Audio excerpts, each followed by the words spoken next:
This week's episode is brought to you by us and our live show. Sorry, I correct that. Our sold out live show. So thank you for everyone who supported and liked, shared, purchased a ticket, told their friend, told their friends. We appreciate y'all. And on November 10th, we're going to give y'all a show to remember. So thank you for everyone who supported. And it feels great to be able to say that we have a sold out show. So absolutely. With that being said, now it's time for this week's episode. What's going on, world? Hey, everybody. It's your guy, TJ, Mr. New Cool. I guess. And it's your girl, Dani, the permanently exhausted pigeon, but not a bird. I'm not a bird. Pigeon bird. Pigeon is a bird. No, it's just... Is it not? I mean, you're the science teacher, you know. I mean, yes, it is. Okay. An organism that is of the aviary family, but... You're using way too many big words for me. But I just want you, like, I say that to say because I am team tired. However, I'm not a bird. Yeah, I didn't say that you were. But I feel like you feel like you gotta let people know. I have to let people know, and I just feel judged. Like you're judging me. I think it's dope. You're judging me. Can't win. You can't. I win. But welcome to another episode of Lovers Quarrel. Yes, this is episode 47. You know I don't know. I'm sucking at the 40s right now. I'm like 40-something. We're in the 40-ish range. But yes, we have our live show coming up this weekend. Yeah, so it's going to be... So when this drops... It'll be tomorrow. So we sold it out. We sold it Twice. So 3 times. It's exciting. And we can't wait for everybody to come through. And have a good time. We've got drinks. We've got some Raffles. Horse divers. Horse divers? We've got music. We've got people. We've got a couple of raffles. Time. Yeah, so, I hope you guys enjoy. I think you really like it. But yeah. Go back to the episode. How you doing? Some special guests. Yes, we do. And you'll get to know. We'll give the formal introduction later in the episode. But say hi. Hi. Hey, how are you? Look at that. Those sound like great people, right? Exactly. You ready? I'm ready for you. All right. So you know what time it is. It's some elevator talk time. Going down. So, we're recording this on a special day, but not for the best reasons for me anyway. So the day that we're recording this is actually the anniversary of my dad's passing. You guys remember if you've been listening to us since last year.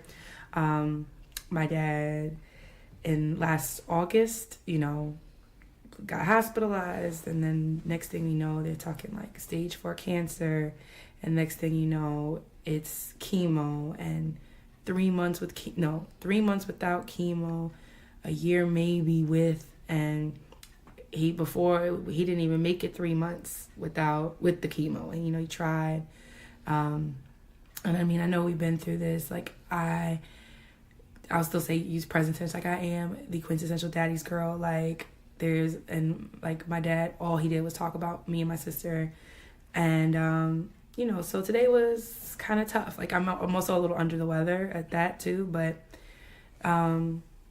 today was hard because like sometimes you feel kind of numb, like dang, I can't believe a year has gone by. And life just still has to go on, so you get kind of caught in the ripping and running of the day to day.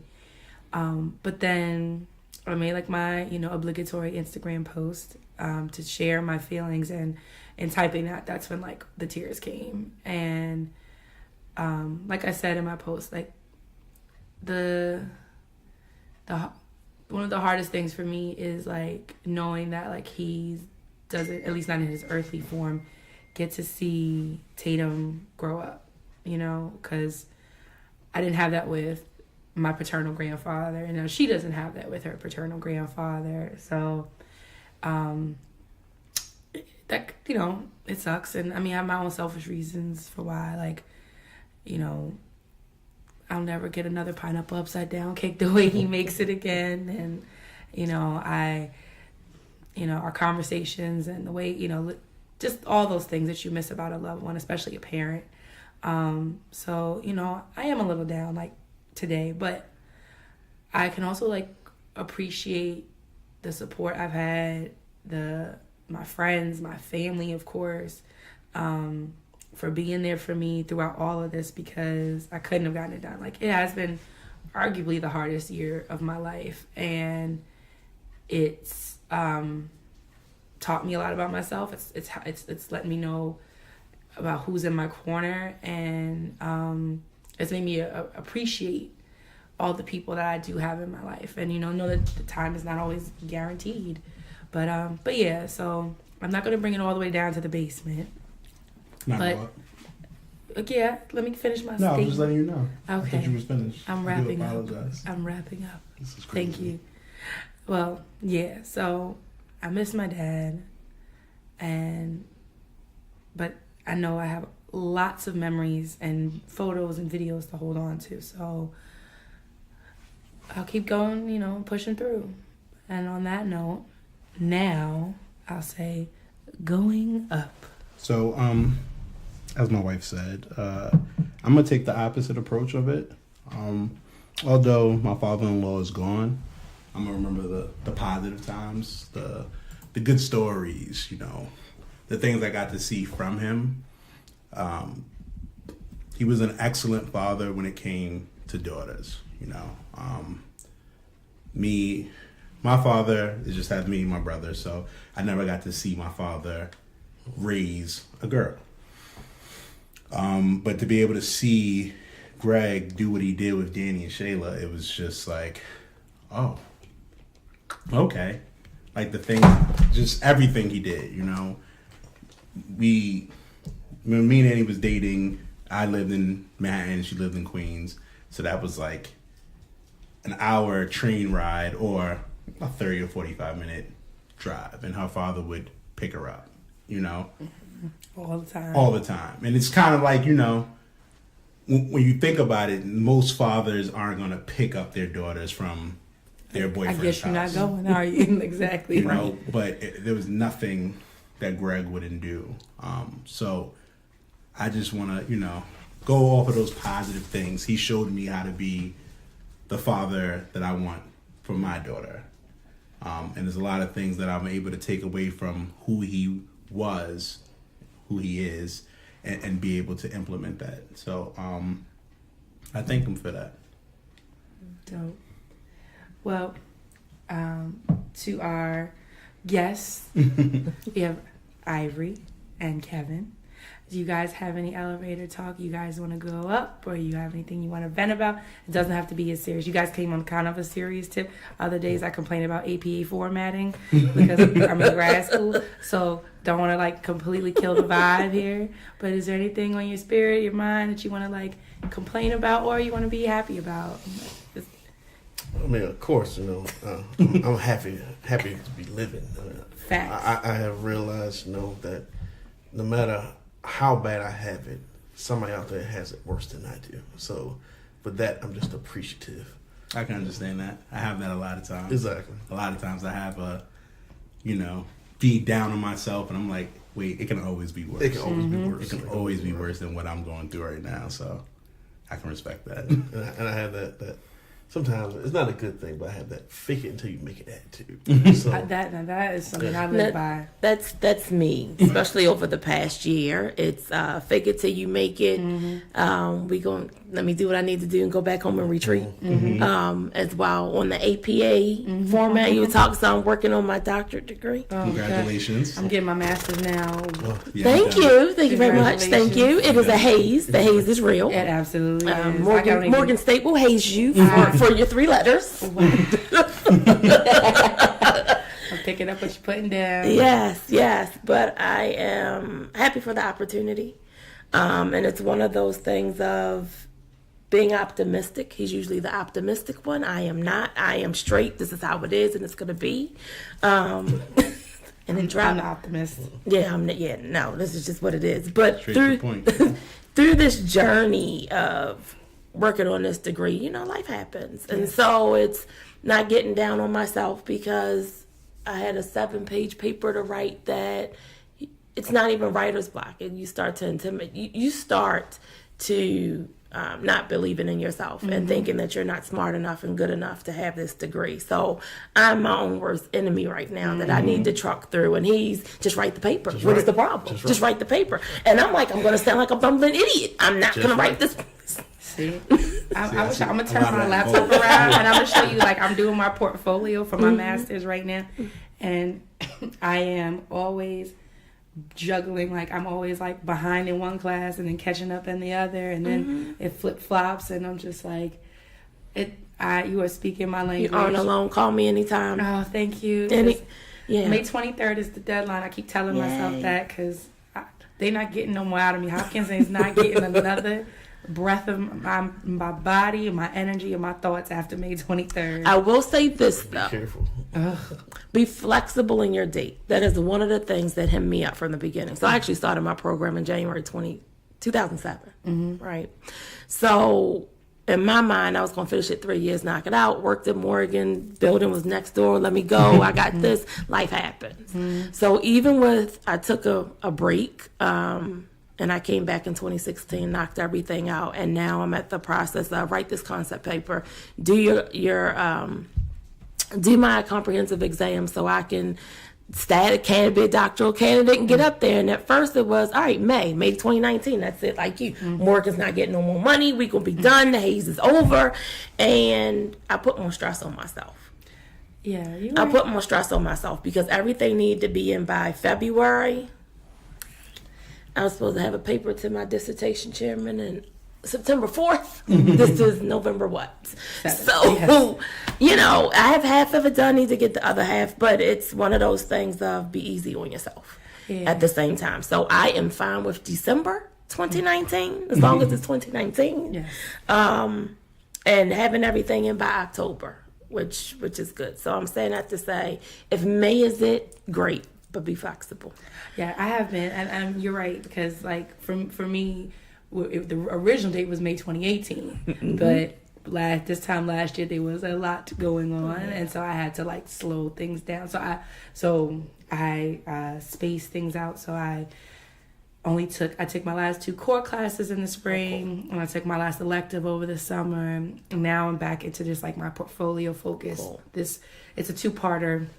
So I'm doing this part now, and then I have the last part in the spring. Okay. So I definitely like, I hit it, whatever the lowest gear is in the stick shift, that's what I put it in because, you know, just like you said, life. And so I'm right there with you. Like I used to, before everything, I was holding firm to those dates. I was one of those, you know, like my 20-year-old self was like, I know.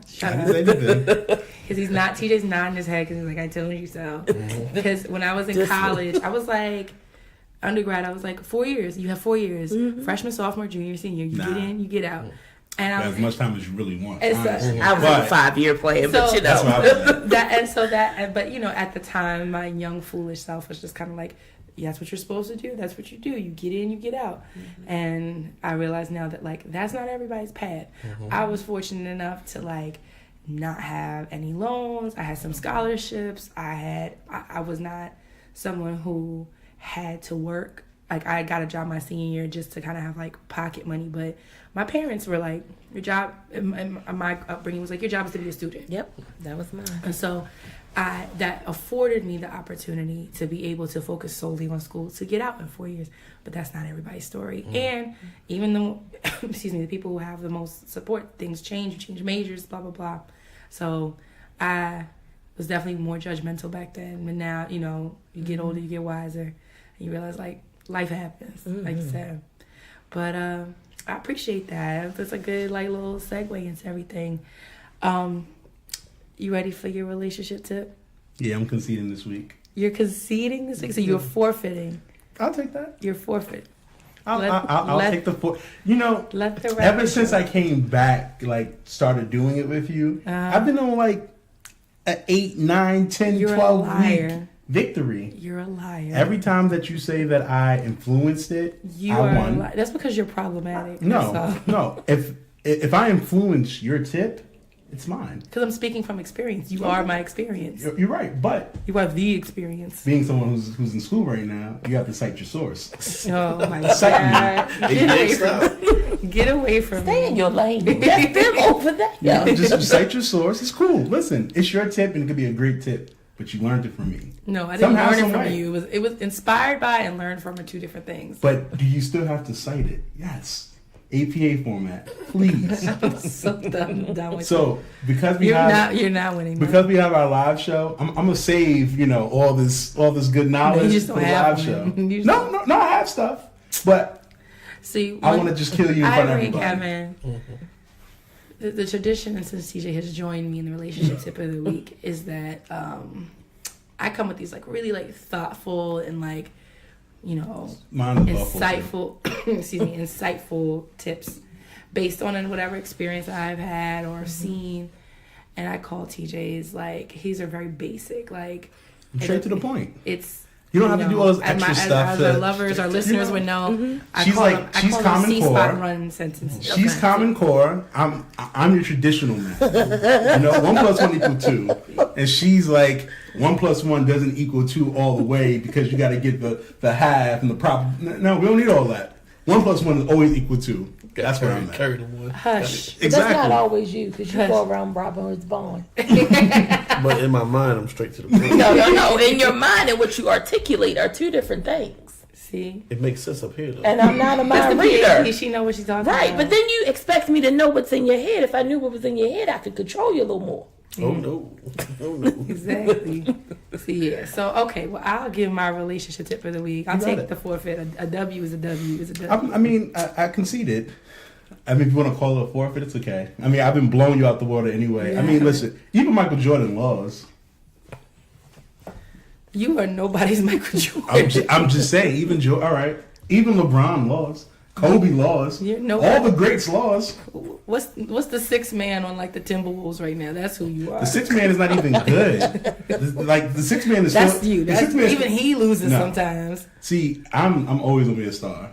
You're like the Who's like the You're like second the G string League. point guard on the you Pelicans? are the two-way player. Who's the MVP of the G League right now? I don't know. That's who you are. No, that's you. No, that's you. That's you. You're the two-way player. They're not gonna give you But the we full digress. contract, but they're gonna give you a contract. So they can But keep we you. digress. We have Well, go these ahead. good people waiting here Go to talk ahead. to Let me us. hear your tip.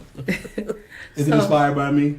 No, it's inspired by me. Oh, So something new this week. in the spirit of my and I'm not going to bring it all the way down, but in the spirit of my grief, right? Mm-hmm. Just having, going through this process.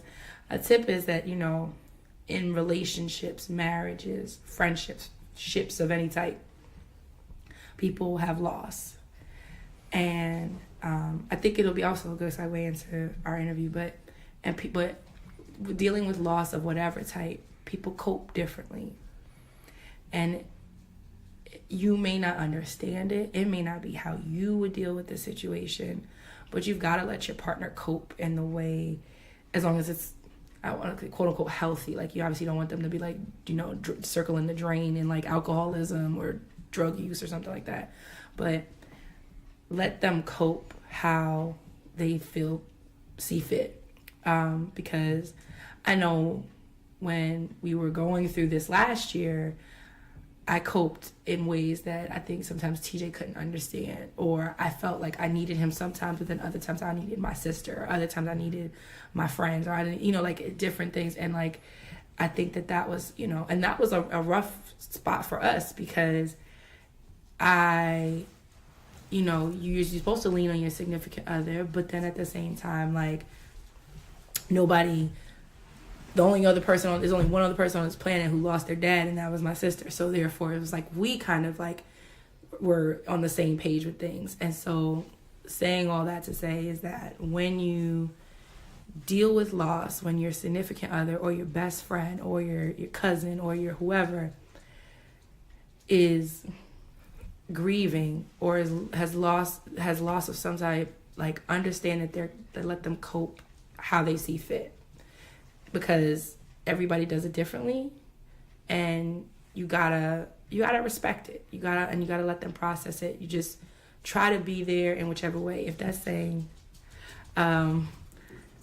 hey, listen, I'm here when you need me. Cool. If it's buying them their favorite ice cream because you know that they like it, that works too. But just kind of, it's almost like double dutch. Like, you're not jumping in, but you're just kind of sitting already. You're like, hey. And then, go from there. So that's my tip of the week, because that's something that doesn't get talked about a lot in relationships outwardly. But when you're with somebody long enough, you're going to go through good, bad, highs and lows. And you got to know how to be there for people when they're at their lows.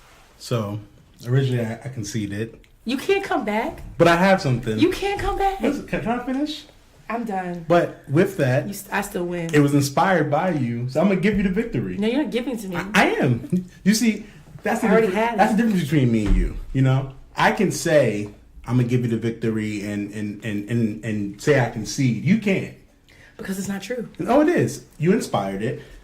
Go ahead. Based off of what you said, I do agree with it. And I also feel like for those people who on the other end who's not sure how to help or they may get frustrated, I feel like try to understand, be understanding, and allow that person to grieve the way they grieve.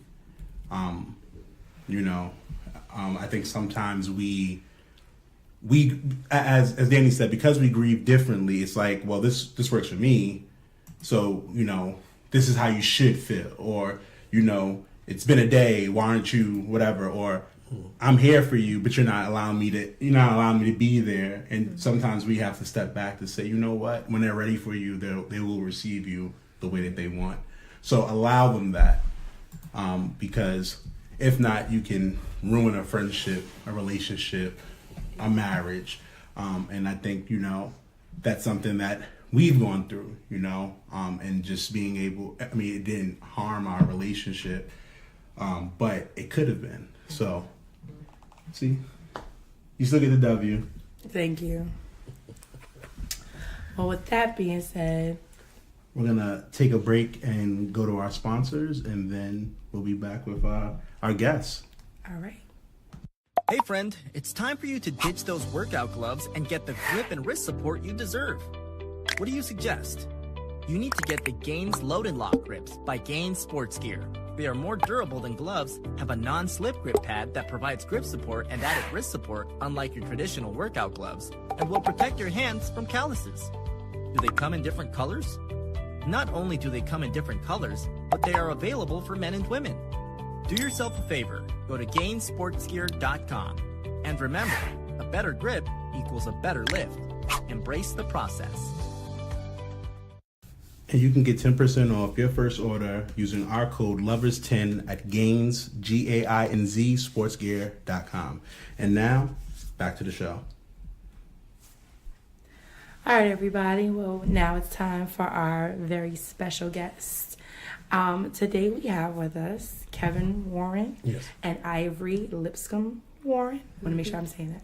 Yeah. Lipscomb. I always see it, but I never pronounce it. I've never had to pronounce it out loud. And this lovely married couple is coming to us representing the Loving Our Angel Foundation. Now, I've read up a little bit on it, and I'll give a brief overview, but then I'll toss it to you guys to elaborate more. And the Loving Our Angel is a foundation organization. It's an initiative. So it's with the Warren Foundation. With the Warren Foundation is dedicated to talking about loss of during pregnancy, infant loss, so either miscarriage or stillborn. Mm-hmm. And I want to say that I'm so grateful to TJ for reaching out to you guys and bringing it to the attention, because he's always on the lookout for people who bring in perspectives different from our own, because that's something that's we really feel is important on our platform, because TJ and I can always only speak to our experience. And even though our experience, there's always obviously common threads between any couple. There's also experiences that we are not able to relate to. And then this is an opportunity for other people to come on and talk about what they've been through, how it's impacted them as individuals, and how it's impacted them within a marriage. Because just right now, we're talking about how, loss of a parent on my side impacted us briefly, but then also when you're talking about pregnancy and loss, that's a whole nother ballpark. So just if you could give us I'm sorry, I'm long-winded. Give us a little background on Loving Our Angel, and then, we'll go from there. Sure.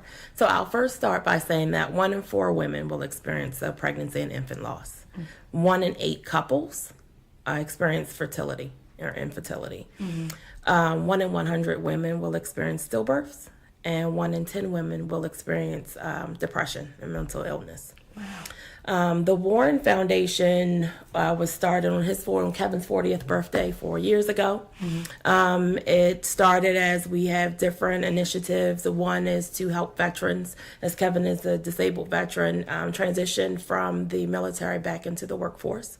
One is working with high school juniors and seniors as they begin to look at colleges and try to mentor them and figure out where they want to go, be it college or be it a training on the job. You never know.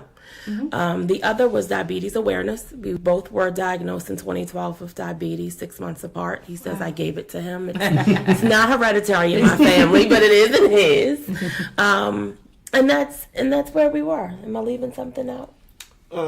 Just the foundation was started basically with things that I encountered in my life. So the veteran piece was dear to me. The high school piece was dear to me because, in a Baltimore City school, I didn't have the mentorship because I went to college after high school. I went to the Army after high school because I didn't have no one in my family, no one in my neighborhood who went to college. So in my mind, I didn't want another 4 years of 7 to 4:30. So the foundation was to give back to the community to help the young Kevins in the neighborhood or the young Ivories in the neighborhood to just get ahead. Got it. And then he's the chief executive officer. I'm the one that does all the work, the chief operating officer. Got it. But the Loving Our Angel initiative came about after our loss. So 2017, we were married for 16 years. Always told we needed to see a fertility specialist. Life gets hectic. So it's okay, I'm going to keep going. I'm working on this doctorate degree. I'm working and rocking and rolling. And he has his good government job and we're good. And let me finish this degree. I always thought of, you don't think about your age. And that's when science takes into play of going through this process of men, you all are good. Women, a very long time. Yes, you all women. We are born with the eggs that we're going to have for a lifetime. Yep. But we don't think about that. We don't think that biological clock is actually ticking. So with that being said, we went on with life as usual. It was okay. We'll do it later. We actually went. He's a Kappa. We went to his convention. We went to Conclave in Orlando. He had never been to Disney World, and I'm like, "Who raised you?" It's never. Yeah, like. And I used to joke her because I'm like, well, I'm from East Baltimore, so I wanted to see a rat. All I got to do was look in the alley. We didn't have those on the west side of Baltimore, so I wouldn't understand. So no, they're not. So we went to Disney World. Had a good time. Actually relaxed and enjoyed ourselves. Didn't take laptops or anything, just our phones and just was being. So we went down 2, came back 3.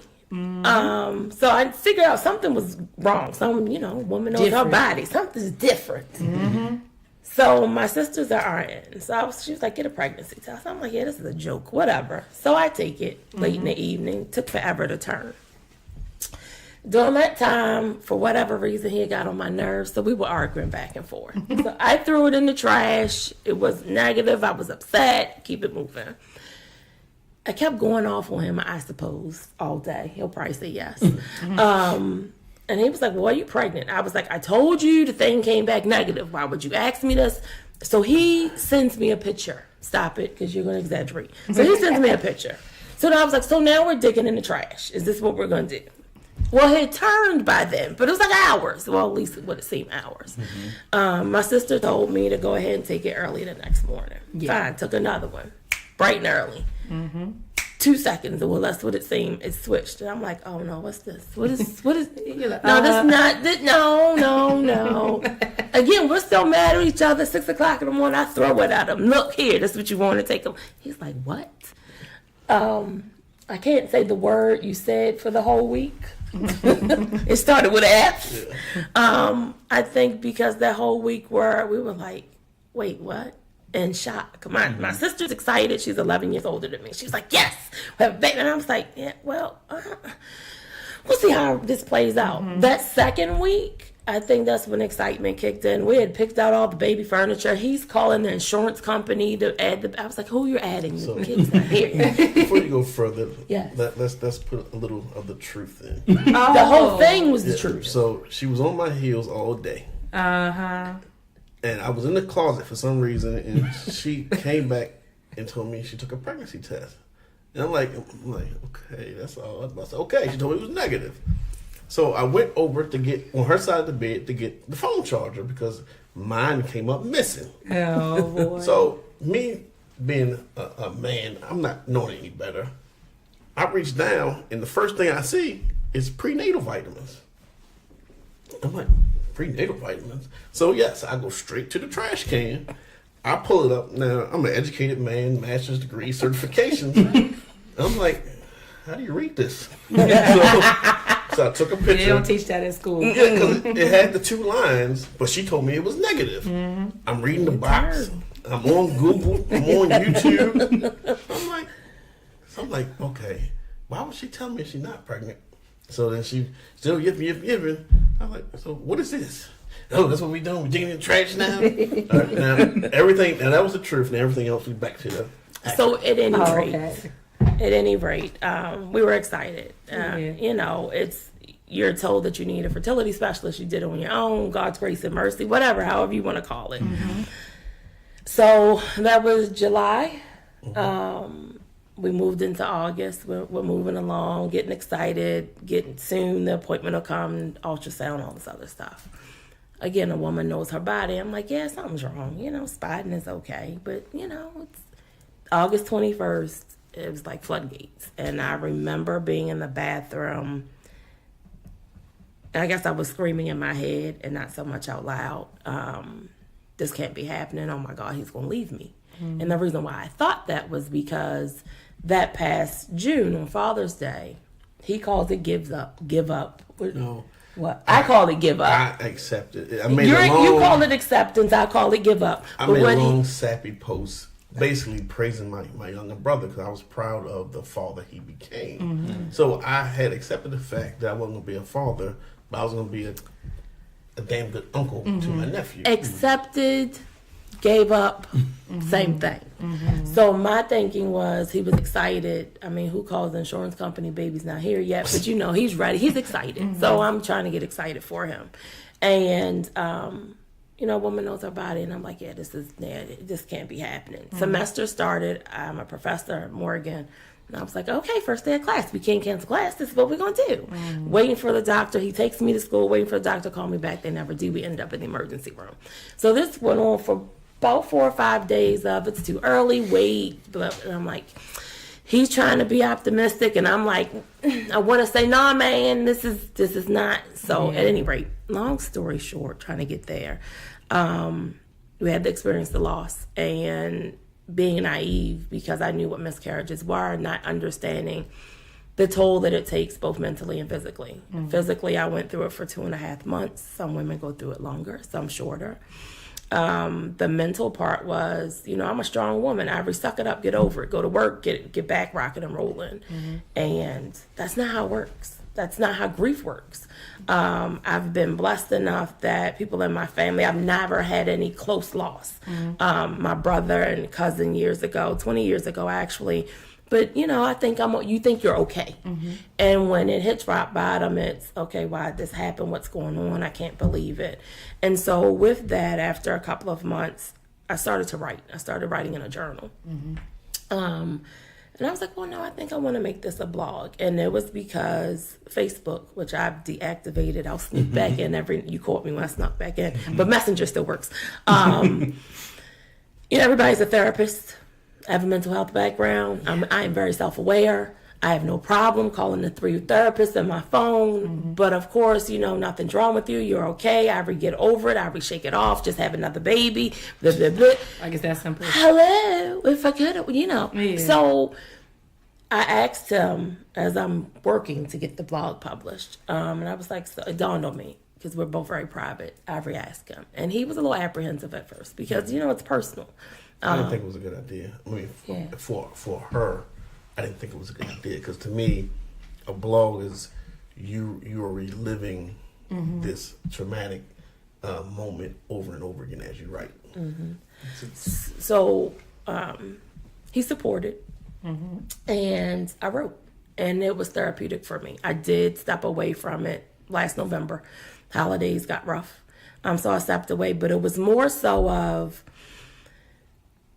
it was October 15th, which is a special day. October is Pregnancy and Infant Loss Awareness Month. And again, you don't know this stuff until you go through it. And it was a wave light of candles, and you would light your candle in memory of your baby.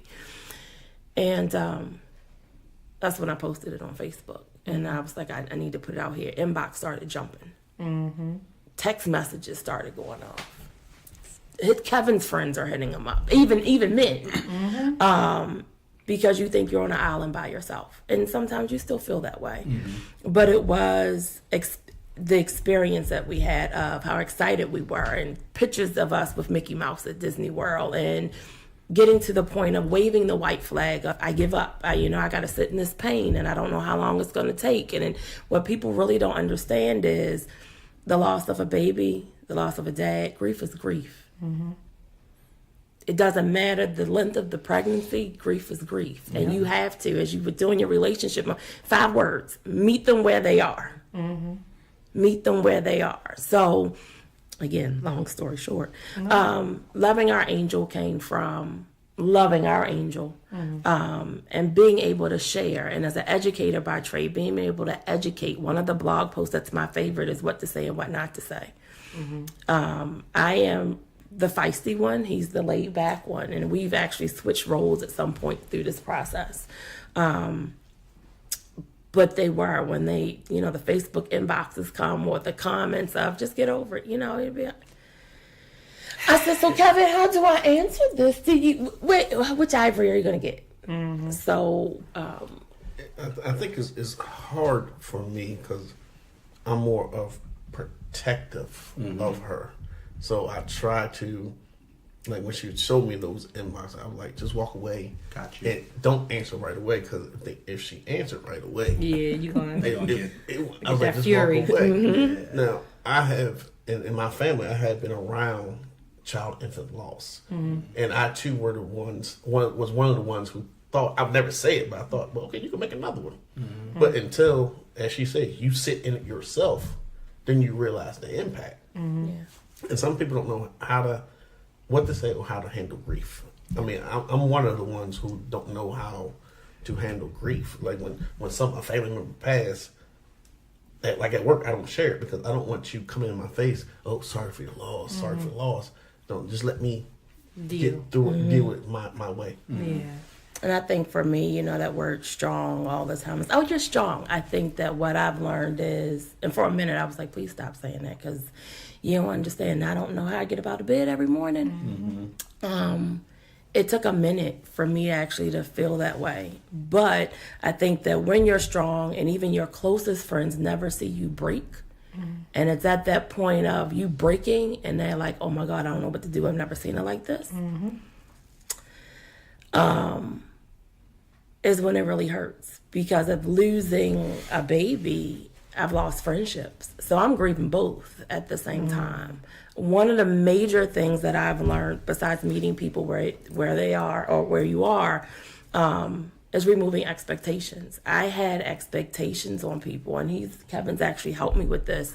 And it's been hard, because I had expectations of, I've been done everything for you, and not that I'm keeping a tally, but when stuff hit the fan, I expect you. I needed you to be right here, front and center. I don't care if it was for me to fuss, cuss. Knocking You down just my look door. stupid. Hello. Even though I say I don't do pop-ups, but you need to be knocking down my door. Yeah. You needed to be front and center like I was for you. And that hurt. Because I got told, you know, well, I don't think you can articulate what's wrong with you and what you need. Time out. Because I said, you please call me, please text me. I might not respond, but I need that. Because you don't know what you're going through till you go through it and how to handle it yourself. Absolutely. And so losing friendships hurt even more because I'm like, well, dang, what happened? So what I've learned is to remove expectations off of people because how I am, I can't expect them to be that way too. So this has been a year of journeying of healing. I have heard horror stories of husbands and marriages. It's a high, and I can't remember the percentage, but it's a high divorce rate after a loss. 82%, I believe. Wow. Divorce rate afterwards. And I thank God for this man that we could have gone another way. Yes, nod your head slow. Yes, okay. Your ego, all right, fine. No. It goes back to, I have said that it seems like over the years marriages got watered down. For the simple fact, everybody wants to be married, but nobody wants to be married. The vows, said for the good times and the bad times. I just couldn't. It never crossed my mind to we had a miscarriage. I'm out. Yeah. So when I hear the stories, at first she thought I was just playing with her, but I was in shock. I was like, he left. He did what? What? And I didn't understand. I'm like, oh, that's crazy. Yeah. And what strikes me is like, you talked about how common fertility issues are amongst people. And I think it's crazy to me because I think that the correlation I kind of put in my mind with like the fertility troubles and the divorce rate is kind of putting the responsibility, like it's the woman's problem she's the issue with the fertility, where it could very well be the man. Exactly. It could be the other way around. And so it's like, if you're these 80-something%, if they're picking up and leaving, you're gonna move to the next one. What you going? Is then when you realize you're the common denominator, you're gonna part ways with that chick too. Exactly. And that's kind of mind-boggling to me. And just listening to you guys talk, it further solidifies my love for like hearing other stories, because I have friends, I know I have probably more, but I've had friends who've had loss, not many at least that I know of anyway, that's communicated it. Because ladies don't, because it's shameful. Ladies don't share that. Because it's like, I'm built for this. Literally, like on a anatomical, biological level, I am custom made to carry a kid. Yep. And and I can't speak to that, and I hope to never have to, but I can only, I won't say I can't empathize, but I can only sympathize because I can remember the fear or the when I was pregnant with Tatum, being like, if any little thing, it'd be like, this is what I'm supposed to do, or I should say like afterwards. Again, it's not the same, and I'm not trying to equate it, but after having her, like I didn't produce a lot of breast milk, and I broke down because I was like, I'm built for this. I'm supposed to be. We got one job. We got one. You got one job. Exactly, and I'm like, it's not. And I mean, TJ probably remembers. I had this come to Jesus moment in the kitchen, crying because after another failed pumping session, and I'm making like this, like not even an ounce, and I'm just like, I'm tired and I'm stressed and I'm this and I'm that, and I'm like, I'm not. I did. What did I do wrong? Is it because I had a cesarean? Is it because I didn't do this? I didn't eat right. And you are beating yourself up, and it's just insane. It's insane that not comparing one type of problem to the next, but just as women, how we completely, like, so many of us beat ourselves up in one way, shape, or form. Oh, I did. And do sometimes that I have to snap back out of it. Like, I I had one job, and I failed at that job, and my body failed me. What did I do? I'm a diabetic, so my diabetes is out of whack. So I had so it's a whole lot. I even got to the point we were coming from doctors. We were on $6.95. And I said, I need you to go. I held his hand. I was like, I need you to go find a woman and get her pregnant, have a baby. I just knew it was a setup. It was a setup.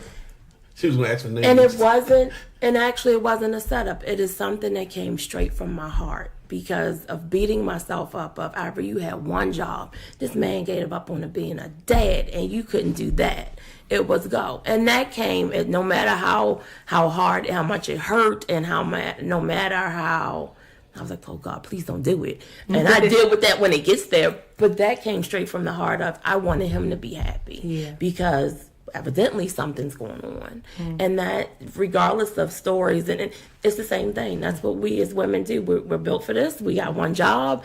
And when it falls apart, it's like, wait, what?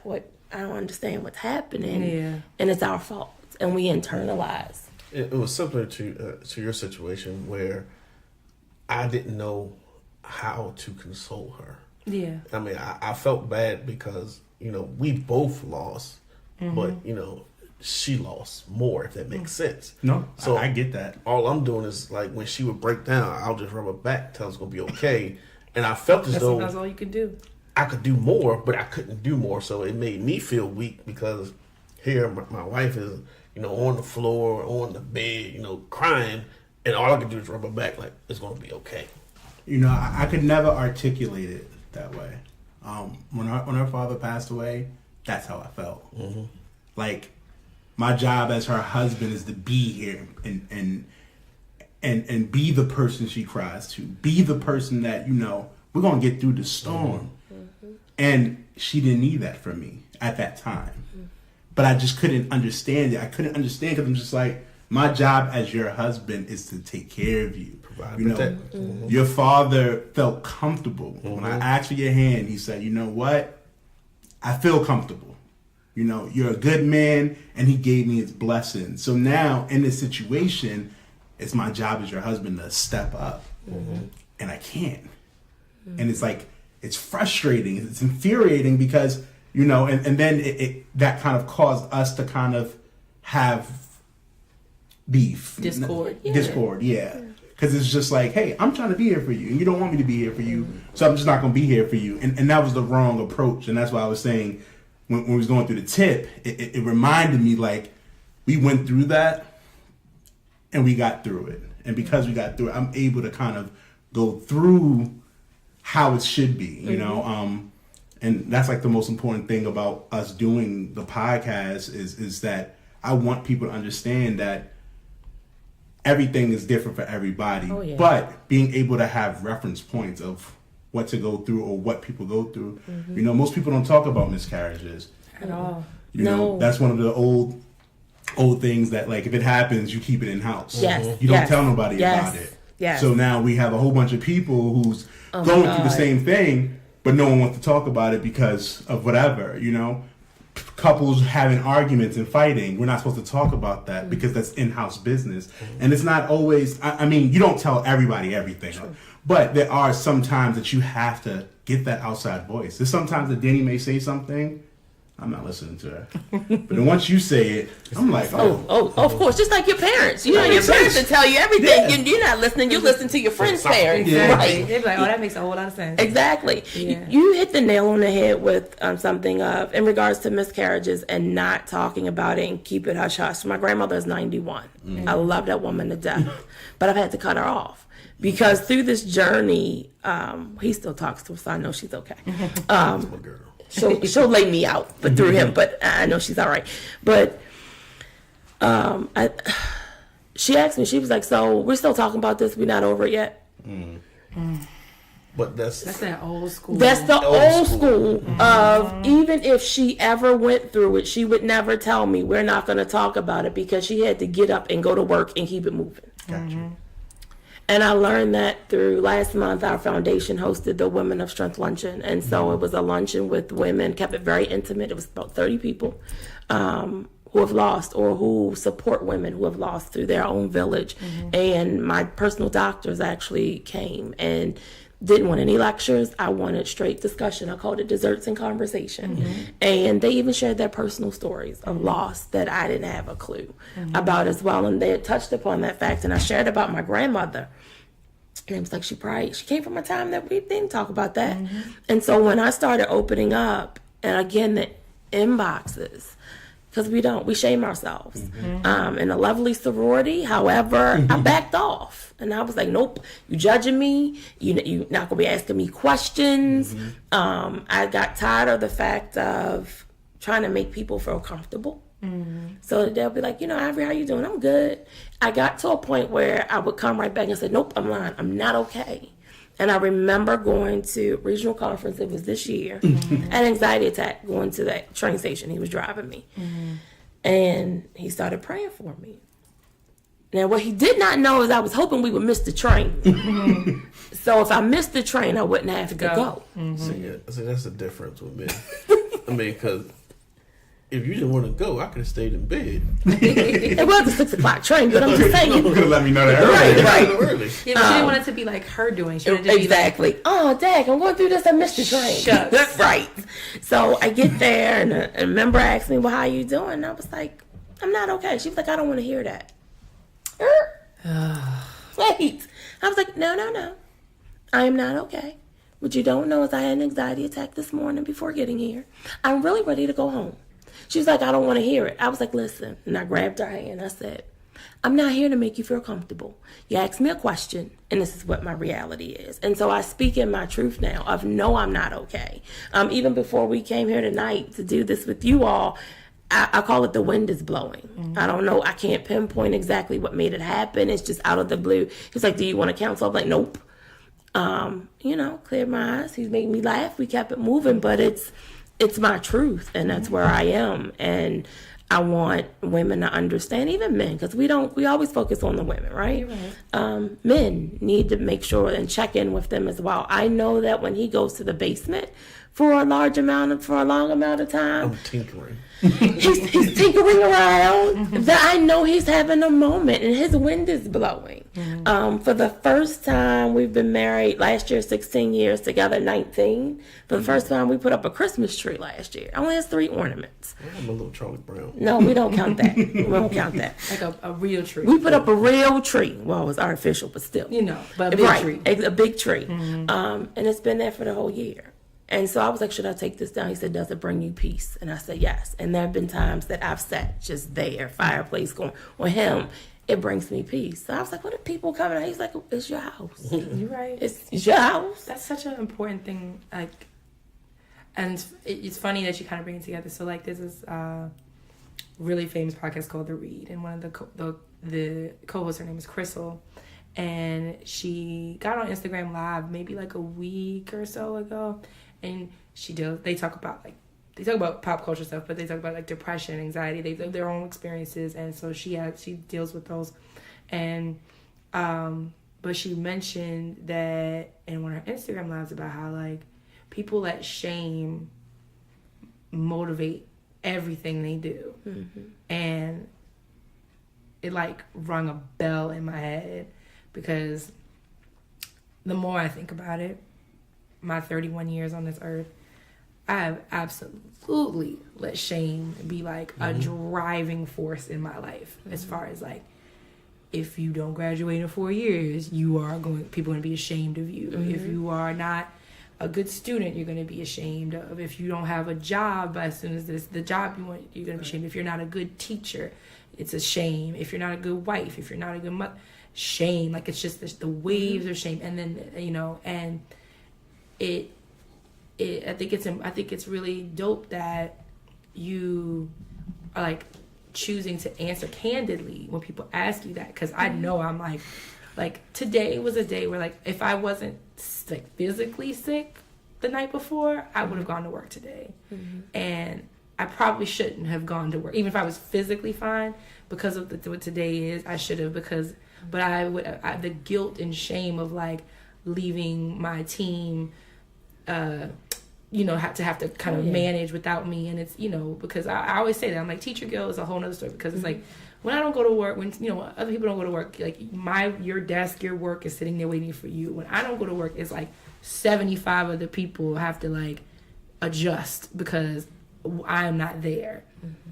And I think it's something that I have to, and I mean, it's definitely not an overnight process, but like I recognize in what you're saying, and like how it's something that you have to work on, and not to operate under the umbrella of shame. It's just like, and it's something she mentioned like a week and a half ago. Now you're mentioning it again. So it's like, I feel like things are like repeating this to me in different ways, and, and formats and stuff, because if we, like, life is short. Life is like, sometimes it feels long as hell, and other times it feels really short. And it's just like, how do you like operate where you're not like worried about what everybody else is going to say? Yep. And he always gets on me about it, because I do care about how people feel, and when it more comes from a place of, I just want to see people be happy. I want the people I care about to be happy, but I know too that shouldn't become at the sacrifice of my own happiness. You got to start internally. Yeah, and that's my biggest thing. And I tell her, even with us, you got to be happy first.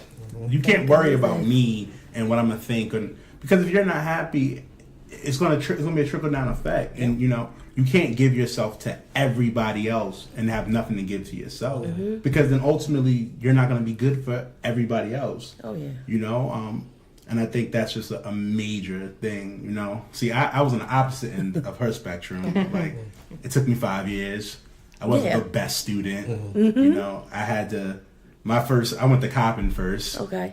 But me growing up in New York, like, my mother always preached school. You're going to go to school. Nope. That was it. The question, same thing for me. It wasn't, you didn't have an option. It's where are you going? Yeah. It's not if you were going. It's So in my mind, like, kind of what you were saying earlier, like, you didn't have that guidance. My guidance was, you're going to school. Me and my brother, we weren't like the greatest students, but we knew we were going to school.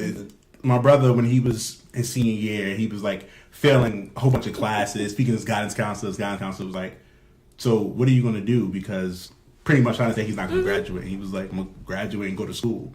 And he did that, but that was all that was instilled in us. Yeah. So I didn't know the difference between colleges, She's a year older than me, so. First of all, 8 months. You round that up. She's a year older than me. Let's not do this. So when I was a senior, she was a freshman, so I came to Towson, and I'm like, oh, is this what college is about? I just thought all colleges were that way. So I went to Coppin, because that's where my grades. Coppin is not Towson. No, it's not. Not at all. It's gotten like that over the years, but it was an eye opener to me. So I had to work hard. So I'm used to having to work for everything, and I felt like that's kind of where Dani. That's the opposite for Dani. Dani was just always the smart. She was smart. She's one of the smartest people I know. So things come easy to her, and when it doesn't, that's when it's like, why isn't it as easy? Yep. Like, I'm pretty sure in high school she was probably able to like just remember everything, and I don't have to really study as hard, but now when things get more difficult, now it's like, the world is yeah, exactly. What is going on? What I always say too is just like, and not to get too off topic, is part of it though is that it was, yes, I'm smart. I will toot my own horn in that sense, but nothing wrong with that. Back then, my only job was to be good at school, or to be good at. It was very linear, very one thing.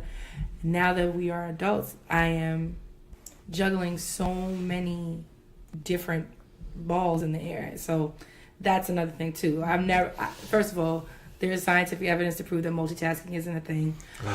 He swears he's the master multitasker, and I'm like, multitasking doesn't exist. Nope. I'm like, you just do like it's a single tasker. As that you just do it like, and I'm like, and then you don't even do a good job at what you're doing because you're jumping between individual tasks. I do a good job at what I'm doing. It's not. I'm gonna leave you there.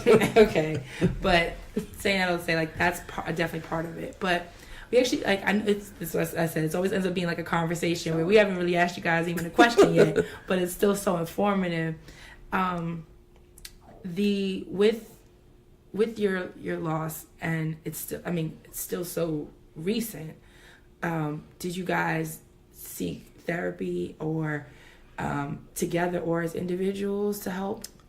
with that, or had been going? I was open to it, but I wanted it. I didn't want it to seem like I'm forcing her to go. So I said, whenever she's ready, like once again, we have lost, but she has lost. So if she was open to it, I'm there. If she's not open to it, then I will give her space while I'm hovering around, making sure she's okay. Okay.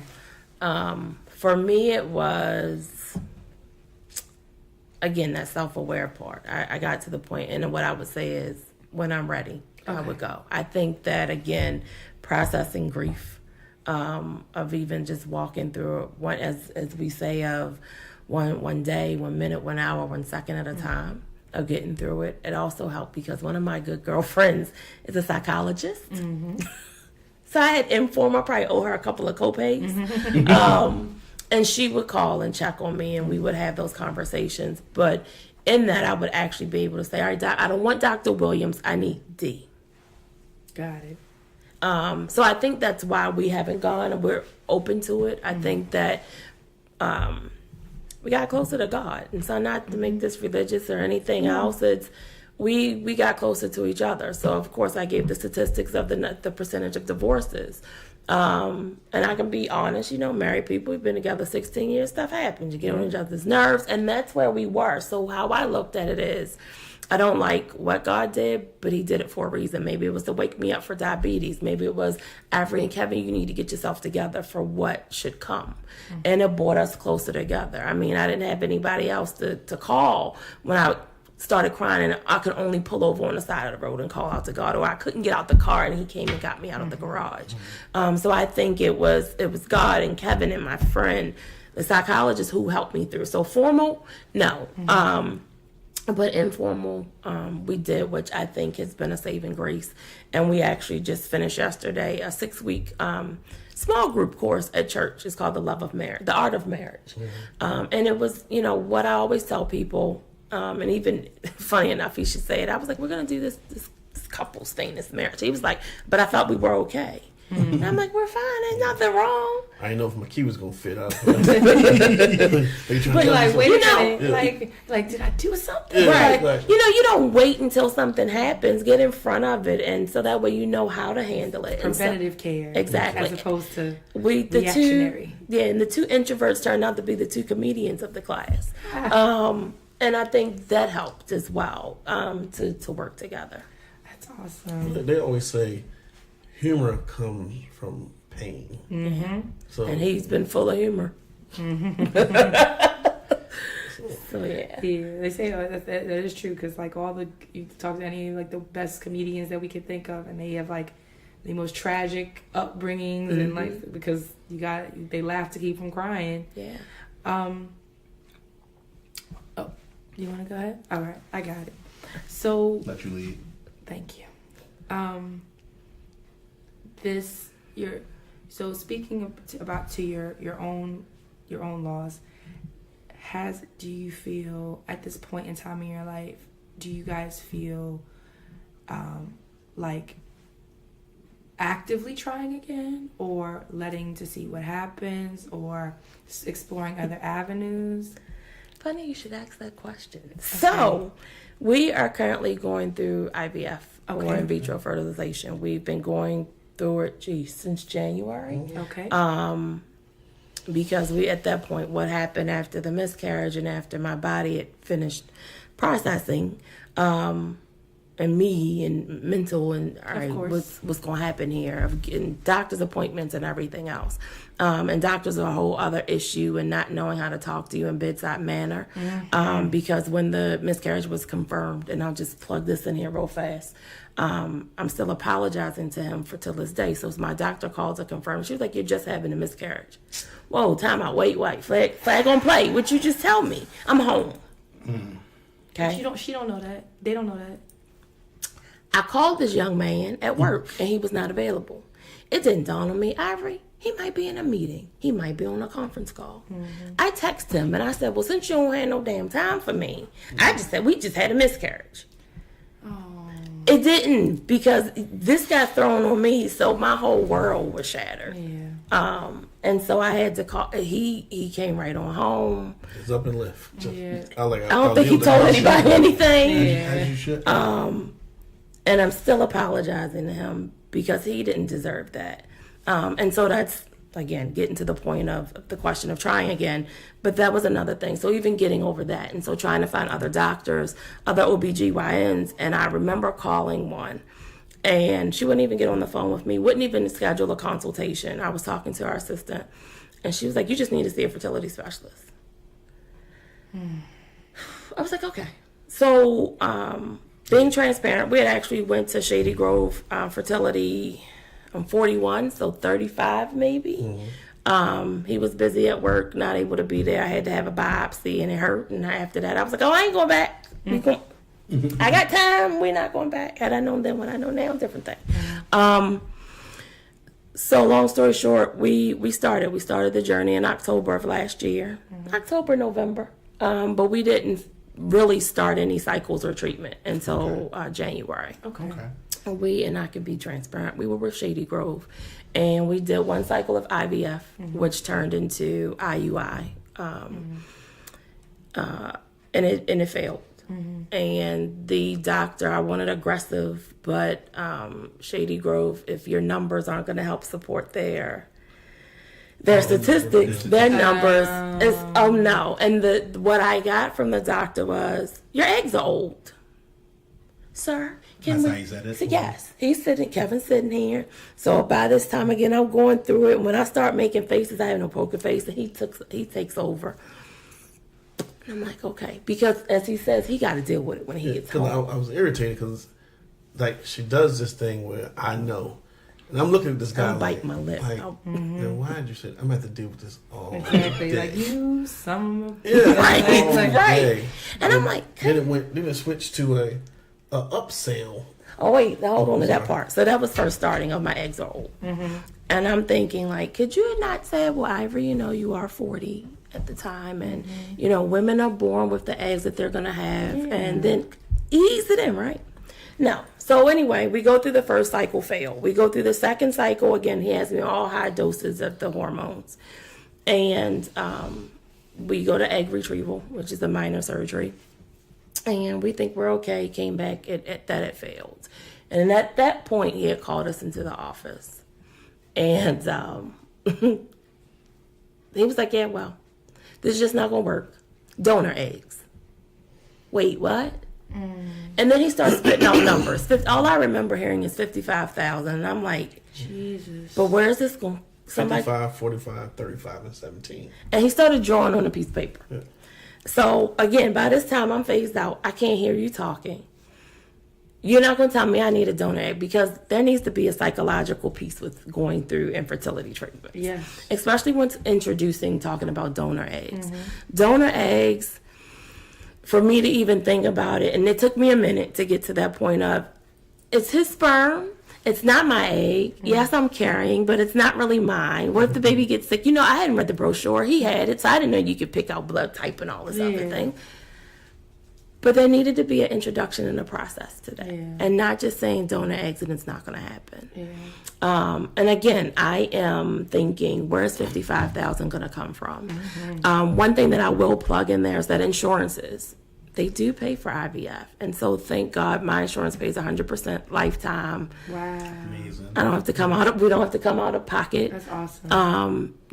The prices on meds are minimal. When I say minimal, I mean $30. Oh, wow. Because I know that they are expensive. Oh, yes. A cycle can run you at easily $20,000. We are actively in cycle 7, so if you do the math. But luckily we don't. So we left them, and my thing was, I started looking at fertility centers in New York. I'm figuring this out. How are we gonna make this work? Are you taking my insurance? Right, we gonna figure this out. Make it work. I had called a girlfriend of mine who was going through IVF. She was in DC, whatever. And then it dawned on me, Ivori, why don't you call a teaching hospital? And looked up Johns Hopkins. So that is where we currently are. Love our doctors immensely. One thing that's important is that she stepped us through the process. She was like, yes, I was still 40 at the time. And she was like, but we have older patients. It's okay. I made sure I had the stack of paperwork, and we were going in there heavy and armed, so you knew what you were facing and how she was diagnosing us. And I always asked Kevin, what you think about her? And he was like, oh, no. I love her. We're good. When your doctor is happy, we went through the first cycle, and she says, so how many babies we want? And when your doctor is excited, you become excited. Yeah. And what's been, again, I mentioned that peace, and it's important. Your medical team needs to bring you peace. Listen, I agree with you totally. So as Dani stated earlier, she had a C-section. So they cut her open. I see my daughter. I'm excited, but my wife is still here. So her sister was in the room. I was like, Shayla, watch Tatum. Let me focus on Dani. And the machine kept beeping. So it beeped, and I'm like, what is that? And I remember the anesthesiologist. He kind of like brushed it off or something, okay. And then it beeped again. But it was like, it sounded like more beeps. So I'm like, what's going on?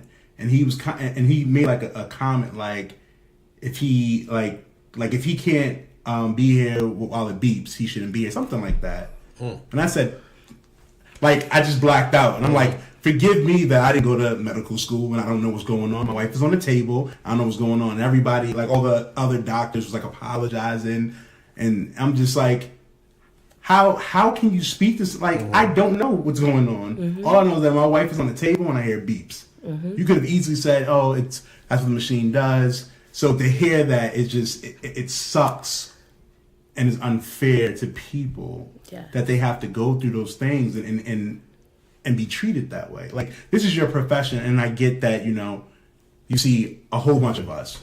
So you're numb to it, and I get that. But if that's not something, like, if you can't give me the service that I deserve, you shouldn't be doing this. Yeah. Exactly. One of my sister's friends is an RN, and she says that, like, that's one reason why she doesn't work in the departments that have to deal with creating or bringing forth life or passing on, is because she's like, you can never have a bad day.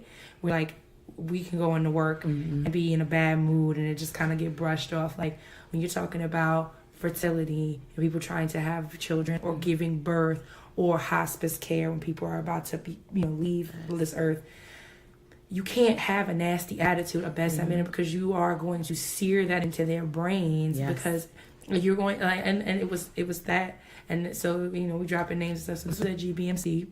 And it was also the nurse that we had. So, like, when they first said, we're going to induce you, and the first lady who got us situated was great. But then she was about to get off. And then the one we had overnight was, she was just, like, rude. And, there was some microaggressions as far as, like, oh, and this is your husband. And I'd be like, listen, so I know that I had the glow, and I looked kind of like young at the time because I had my hair in braids because I was getting ready for this, but like, my last name is the same as his last name, so either we cousins or we married. So I'm like, you, like, come on now. And sister too. I was trying to get that close, but and then just like slick stuff like that, and then when the time comes, and the nurse in the hospital, yes, mom and baby are the priority, but it was like, if you don't, but in front of my mother, my sister, and my husband, and our Tatum's godmother, like, if look at talking to me, if you need them to leave, just like tell them to get. You don't. I get that sometimes they get tense with certain familial, during that time or whatever. But there's a way to bring that up to the mother. It's because, like, I'm not going to tell them to get the hell out if you're telling me out loud anyway. Right. And then it was just stuff like that. So I actually switched OBGYNs, and so now if when the time comes for us to have another child, like, I will be at a different location, because those types of things matter. Yes. How you treat people, and how you talk to people. Yes. And so when I came to after, like, I was awake for her to be born, and then I got knocked out, but then when I heard the story, I was like, are you kidding me? Like, the anesthesiologist said that, like, you know how many scared people are? Like, it's surgery. It's major surgery, right? And so, like... But it's just treat people the way You want to treat be people. Of course. Regardless. Because we're human. And I Yeah. get it. Kevin said that, again, being numb, right? But we've never been through this. Or I don't care if we've been through it 50 times. It's still different, and it's still that human peace And it's that you so- have to have. Excuse me. And while it's not something I've gone through personally, but I had a former coworker of mine who I think went to Shady Grove. But I remember her telling me, or reading about her, and she had started a blog too, but it was several years ago, and she was coming back from her grandmother's like funeral, and they called and they were like, "Oh, you're miscarrying," like your number, like I think it's the numbers and stuff, and I'm just like, how do you not? Are you by yourself? Are you home? Can you call when you have a moment, or maybe you want to get your husband or what, something. And I just feel like it's common courtesy and it's common decency, and it doesn't take that much, but It doesn't. So again, getting sidetracked, but going through IVF, being at Hopkins, we're on cycle 5. Yes, we're on cycle 5. So we started at Hopkins in April. Yes. So we have had 2 successful retrievals. We have 2 embryos on ice. yay. Cycles 3 and 4 failed. Okay. We're actually going through genetic testing. And so what I'll say too, remember I said, don't put a time limit and be open. And I've learned that, again, I have a lot of things that I've learned, that I'm not in control of my life. So when we're younger and things come easy, we think, oh, well, we're in control. This is going to happen. This is going to... Yeah, and as you get older, you realize, I'm not in control. Let me just sit back and ride this. Or Kevin says, is trust the process. So in my mind, okay, first cycle I'm good, second cycle I'm good. We're going to get transferred and we're going to get pregnant, and yet no. And so we're doing something called banking, so we can build up the number of embryos, and then we can have a better pregnancy rate. So cycle 3 came, and after the retrieval, I call it babysitting, so they'll watch the embryos grow and everything else. And then we're going through genetic testing. And genetic testing helps us to see if there are any abnormalities, so that way we can prevent anything. You also can find out the sex, so we know the sex, but we're just not saying. That's cool. And it was weird because my doctor was like, I had the results. Do you also want to know the sex? I'm like, wait, what? You know that already, Right. So first 2 were great. She also has to work on her delivery. Now she told me so. She's just bad with delivery. You know what? Because I'm still in shock about that, so we won't go there because then we'll start talking about the sex. So I don't want to do that. So cycles 3 and 4, 3 came back. The embryos were abnormal. One would have actually resulted in a pregnancy, but would have miscarried. You can So tell that. Yes. Wow. So it's a gift and a curse because it takes me back. It was okay, Ivori, you were drinking sodas during the cycle. Did that hinder it? And you start internalizing all over again. And that set me back to the loss last year. Cycle 4, which was I had the surgery 2 weeks ago, and they're progressing. They're babysitting. They're getting good. They're about to hatch, blast, and go and be tested. And my main doctor actually did the retrieval then. She was like, hopefully this is the last one. Great. So they retrieved 8 eggs. And I had the luncheon, the Women of Strength luncheon that Sunday. And they will call you daily. And so we were at the 5th day for them to give me the results before they were biopsied and sent for testing. And so I was busy setting up, making sure everything was great and fabulous for the luncheon. And I didn't listen to the voicemail. I was like, I'll listen to it later, whatever. So after my luncheon's over, I tell my doctor, it's Dr. Mindy Christensen, and I was like, yes. So I got a voicemail message. I was like, I'll check it. And she was like, okay, that's great. We'll talk tomorrow. That was a ding for me. We'll talk tomorrow. Because we never talk once the embryos blast and they're biopsied and sent off to testing. We talk about a week or so after they come back from testing, so we'll know what's going on. So I was like, that's a trigger. Something told me not listen to this message. So when I got back into the room, listened to the message, and I played it, and it took me a minute. I had to internalize again. I was like, dang, another cycle failed, but okay, what are we going to do? We had talked about taking a break. Yeah, well, that failed, too. And so the delivery, right? So the nurse called, and you develop relationships with people in the office. You don't have a choice being in this situation. They're going through IVF. Definitely. So the nurse actually called. She was like, Ivori, and I could tell by the tone of her voice. She was like, I don't want to leave this message, but she said it. She was like, I don't have good news. Preface it with that, right? Fair enough. If you have to leave a voicemail message, say that. So that way I can brace myself. Kevin can brace himself or put on speakerphone or whatever to what's going to come. That helped. My doctor actually called me the next day, and I was internalizing. I was like, do I need to change my diet? She was like, it's not it. She was like, Ivori, 41. Yeah. That's all she had to say. Figured it out. Knew what she meant. My egg's old. All right. And that was it. She was like, I'd like you to do another cycle now, especially with that girl going on break for the holidays. And I was like, well, I was trying to take a break, and honestly, and thinking about it, we're both seeing an acupuncturist too, which works miracles. I used it to help go into labor. Yeah. She wanted me to take a break, and I told her, I was like, you're going to kill me. Like, I'm not taking a break. I'm going right into another cycle. But they're supportive, side-eyeing me, yet supportive at the same time. So we're currently in a cycle. Need to go. When we leave here, we'll go take our meds. Or I'll take my meds. How long does a cycle take from start to finish? About 2 weeks. Okay. About 2 weeks from start to finish. So you're taking hormones. Because I'm a diabetic, I'm used to injecting myself. I do not let him inject me except for that last shot, which is called a trigger shot. Literally, the needle is long and thick. Yeah. Yeah, so talking about And I don't mind needles. something like a doctor. Yeah. So I can do the other needles. Chico. And so what happens is you think the doctors are closed on Saturday and Sundays. Absolutely not. These doctors are open 7 days a week. Appointments start at 7 a.m. Wow. So we're in Hartford County. We come down to Green Spring. And we're in there, and you walk in and you realize that you're not by yourself because it's other women and husbands that are in there as well. I developed a relationship with my phlebotomist. He starts laughing because I had to go to McDonald's and get her something to eat.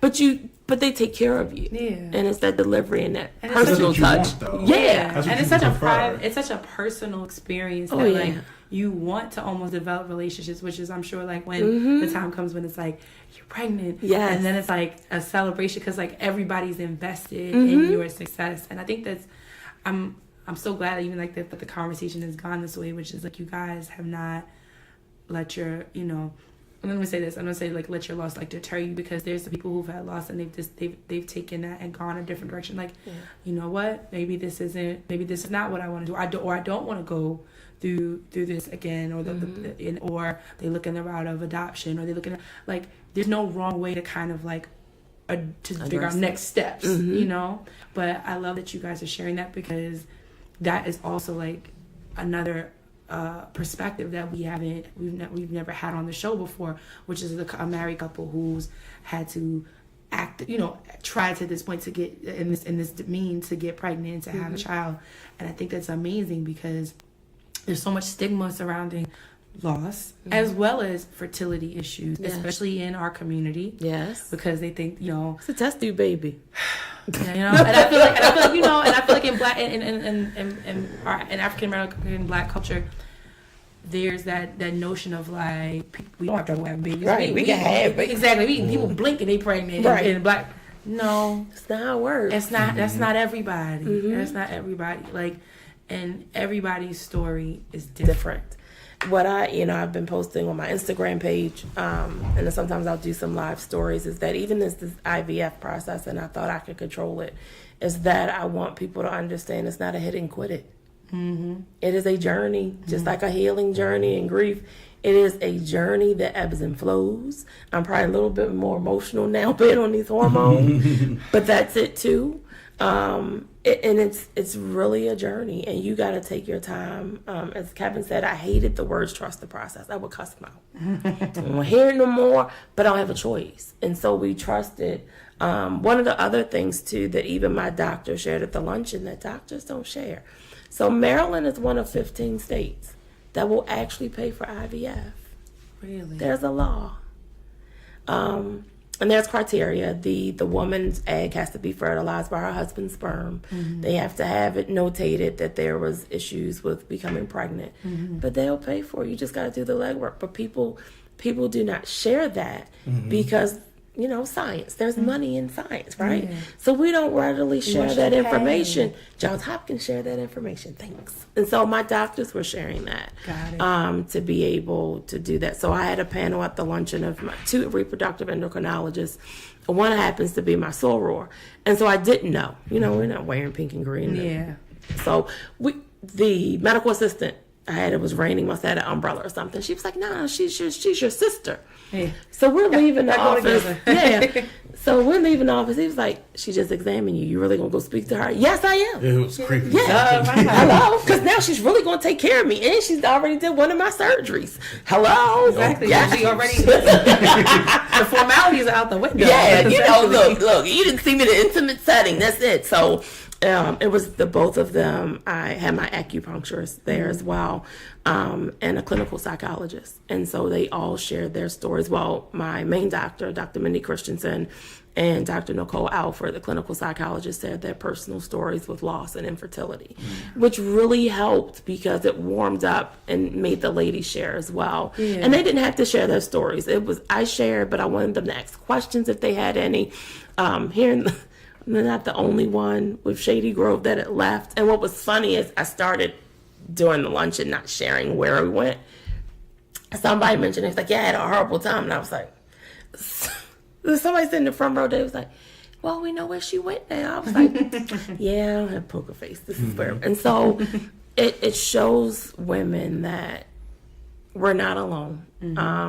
Even going through your breastfeeding and even my loss, we shared the same experiences. You start doubting yourself. You start talking down to yourself. You're not good enough. I started thinking, what is my husband thinking of me? I hated my body. What is going on? Maybe if I had lost the weight, maybe if I had worked out, those type of things that even though we might have different experiences, but thinking the same things, that we're not alone. And, we get in our own bubbles and we get in our own head as well. I think I think it's awesome. I think it's amazing.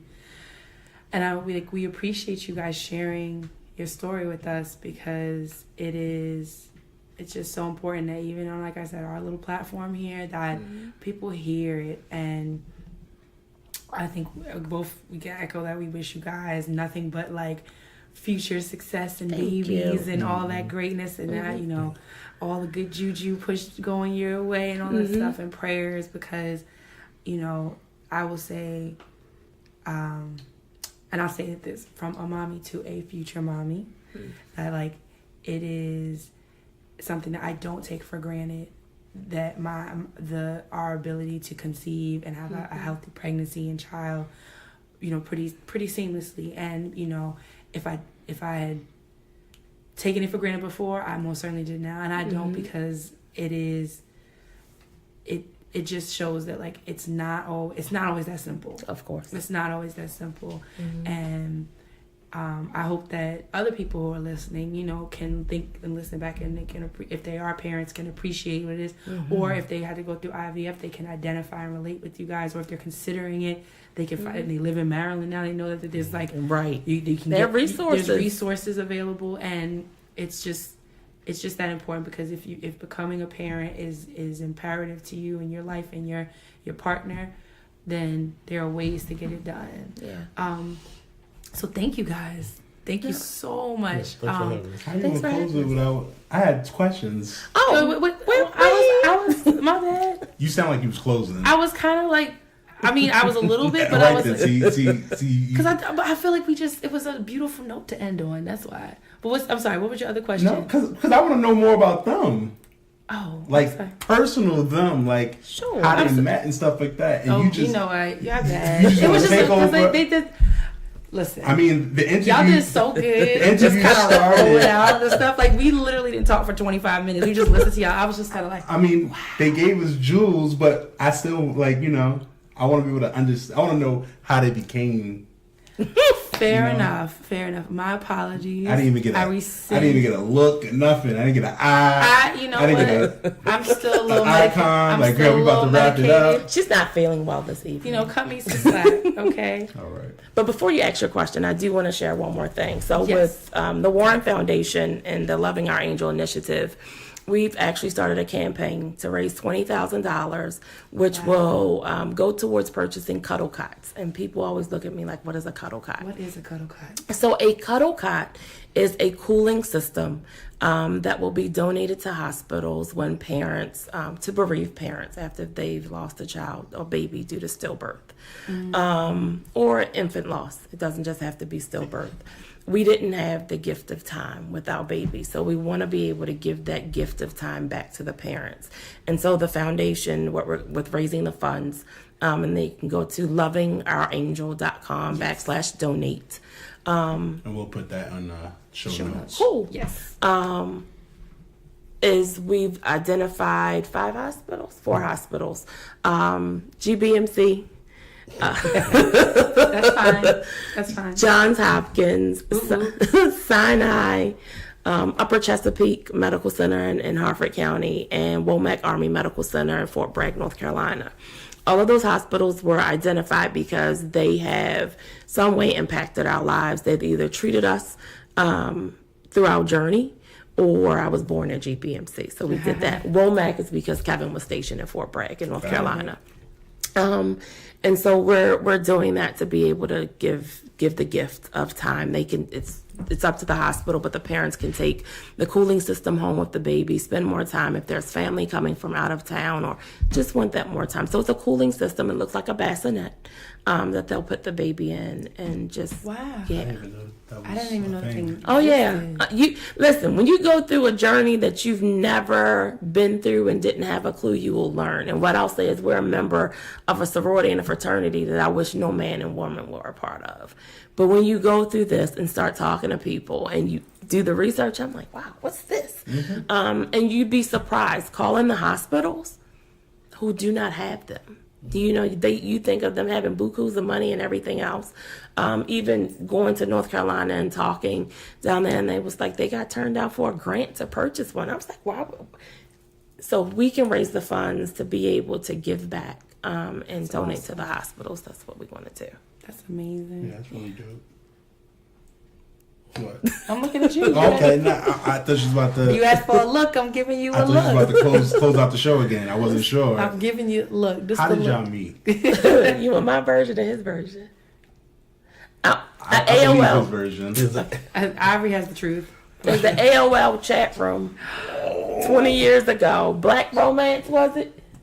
Black Twins Love. Yeah. We were the original eHarmony. Yes, we were. We should actually be little millionaires right now. You had AIM. We had instant messages. Yeah. We were in high school. With the dial-up. Yes. But I want to say, I'm not trying to date myself, but it's like the internet was new. Yeah. And I was in North Carolina, and I was just amazed. I'm talking to people from California, overseas, and then all of a sudden, there's little Baltimore. Like, you had to do your. That's not what it You had to said. do your age, sex, location. Not my Yeah, name. ESL. My name, and I can say it then. So my ex-boyfriend had named it. It was Brown Sweetie. Now I'm light skinned. I don't know where it came from, but we went with it. And so then you would put in the age, sex location, Yeah. and so that's how it happened. And we started talking. In my description, again, I didn't have a scanner, so you had to go on and right.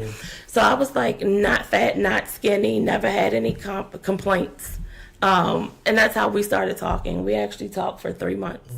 My grandmother, she was like, don't bring any of them boys from the internet in his house. I'm like, Because I'm a serial killer. you done met one of them, but all right, we're going to let you roll with that. Like, sure. Yeah, I'm like, okay, you love him already. So when she made me mad one day, I was like, yeah, he was from the internet. So that's how we met. We had no intention of being in a relationship. Absolutely none. And I say we shouldn't be married today because when I Beg your was pardon. when I was supposed The to best thing you've ever had. when I was supposed to meet her, I came home. I think it was for Thanksgiving or Christmas. It was Christmas. Christmas. I was supposed to meet her, but my boy was like, "What's that club in Columbia?" That was Silver My Shadows. boy was like, Oh, hey, I heard of that before. Yeah. hey, we're going to Silver Shadows. So I was going to blow her off, but she See? had called, and I ended up blowing him off. So I was like, I'm thinking to myself, had I blown her off, then You wouldn't be You here will right be now. as happy as you are now. that's right, baby. I like a good answer. Good answer. A family feud. Like Yes, this. yes. Oh my goodness. How did y'all know that y'all were each other's one? This is I, it. I didn't know, but I just kept coming home. Like I'm 6 hours away. And it seemed like I kept coming home every weekend. Got it. So my mom was like, I've been in the Army, 10 years? I'm like, what are you doing here? Every weekend I was coming home, and just to see her. And I would come home, and then I wouldn't spend time with my family. I would just come home, spend time with her. And then Sunday night, 11 o'clock, I'm heading back to be in formation Monday morning. So then it's like when you find yourself always thinking about a person, like, I wonder what she's doing, Not to be corny, like when she's the last thing on your mind when you go to sleep, the first thing when you wake up. Yeah, that's corny. But it's the truth. That's real. And besides, we told you. Yeah. Besides, I told her, corny is the new 6-pack. Oh, Lord. I like it. Okay. I like it. I like it. So that's yours. So mine basically is the same thing. For me, I had a type. And 5'11" light skin was not my type. Okay? So it was, he's treating me the way I wanted to be treated, with respect. Just always being there, being a friend. But what was important is that I always said the next relationship I would be in, we would be friends first. And that what was important to me, because we could talk about any and everything. We'll joke about each other's mothers right now. It doesn't even matter. So that's just how we roll. And other people look like, wait, did she really just say that about his mother? Yeah, I did. Because you didn't hear what he said about my grandmother. So we not gonna, but it was, wow. He's supportive. He's really there. And I called my girlfriend, a psychologist, and who of course wasn't at that time. We were both in undergrad. And I was like crying. And I was like, I don't know what's wrong with me. Like, I think I got what I asked for. And I don't know what to do with it. What am I supposed to do with this? And it was, he would come home, he would get off 95, come pick me up from my grandmother's. Red Lobster was a nice restaurant then. So 20 years ago, we would go there. We'd be at his mother's house. And that's just how it was. Every weekend, he was home like clockwork. And he was going to Korea for a year. So, we stayed at gym 30 days. He went home. So I think that's what really did it, is that, and we were forced to be friends first because he was in North Carolina, I was in Baltimore. So we talked on the phone for 3 months. You didn't have a choice but to get to know each other. We didn't have texting. Jesus, am I dating myself? We didn't have texting 20 years ago. So had instant message, but I mean a phone where we didn't have to pick up the phone. It wasn't as accessible. You had to spend time. Hello, your grandmother didn't pick up the phone. I need to use the phone right. I'm about to go on the internet. Did anyone need a phone call? Exactly. All right, cool. Right. Yes. In my house, we had a second line, so that way they didn't have Grandmother wouldn't get in the second line. You was gonna deal with that, and she would pick up the phone. Exactly. You got money. Yeah, cut money. Yeah, cut the dial up off. Those type of things. So it was, you really had to invest and spend that time, and 100%. that's what really did it. That's awesome. And then my last question, my wife wanna. No. What is the wisest or kindest words your spouse has ever told you? Oh, yeah. That is a good one. That's my question for all the couples. That's deep. He just threw it on you, right? We should. Why is it kind of what you say? Or so sometimes your partner throws or I should say one of those drops those gems that like, oh really, that really clicks with me. But sometimes it's about like really like just like logical, and then sometimes it's like, what's like the nicest thing they've ever said to you? I think I'll go first. Mine is two. One is when I had the luncheon 2 weeks ago almost. He always tells me he's proud of me, right? Yeah, okay, all right, whatever. But it was really, I think, after the luncheon, because he thought it was another bad idea. I'm an event planner as well. And so I have these bright ideas sometimes. And this one, I would admit that it wasn't so bright, but I was trying to figure out what was I going to do for the first Angelversary. And I wanted to do a balloon send off, and I knew that he wasn't ready. He can blame it on me, but I know he wasn't ready, right? So I was like, no, I'm going to do a lunch. And I want to bring women together. He was like, okay. And he said okay at first, but I don't think he thought that I was really serious. And then, because I was also toying with, I'm going to go buy me a Chanel bag. Because, retail therapy helps me a little bit through this grieving process. I deserve. Yeah. So, whatever I've been through this, I want a Chanel bag. All right. Okay. And so I kept pushing forward with this luncheon. And he was like, wait, you doing what? He was like, I thought I fired you from planning. And it was, I had him put on his suit for 10 minutes to come down and do a quick hello when I did the welcome. And he saw the space and he saw the room. And I didn't blow it out like I usually did. I stayed on a budget. But he knew how much, because he's seen me where he had to pull me out the car. Mm-hmm. And I could not move, and I can't see because I'm crying so much. And for him to tell me that he was proud of me after seeing that meant more than any other time. We joke so much that sometimes when he'll tell me I'm beautiful, I'm like, you got to tell me that I'm your wife. It was that moment that he was like, I'm proud of you. And I could see it in his eyes. And that was it. The other was, we were just talking, must have been earlier this week or the end of last week. And we were talking about next year and the plans and things we want to do. And he was like, yeah, I was talking to one of my frat brothers, and, I got plans. My wife's going to be pregnant next year. And I'm like, wow. Speaking it. And that did it. So while it wasn't something that he said to me directly, it was indirectly that I picked up that, all right, Ivori, he knows that you're in a rut right now. You're not all right. But he's still speaking it, and he sees it, and he believes it. That part right there really spoke volumes to me. So it's the little things, honestly. It always is. And he'll joke, who doesn't like designer stuff?